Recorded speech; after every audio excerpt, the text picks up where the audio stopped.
Alors, comment justement faire face à ce stress? Comment préparer un discours, une prise de parole, un exposé efficace sans tomber dans le piège qui peut être un peu facile, effectivement, pour des jeunes notamment qui n'y sont pas préparés, de la récitation ou alors de la lecture un peu monotone? Vous avez raison, il ne faut absolument pas réciter. Prendre la parole, c'est pas être dans un club de lecture. La parole, elle est extrêmement vivante.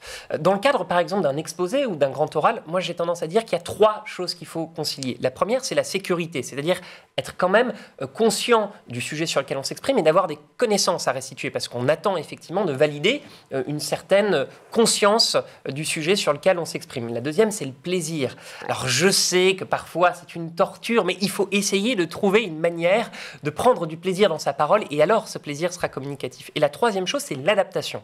Et ça, c'est extrêmement important, parce que en fonction du professeur auquel on fait face, il y a certaines attentes qui diffèrent. Et c'est ça qui est aussi magique avec une prise de parole lorsqu'elle est réussie, c'est parce qu'elle était dans l'instant présent.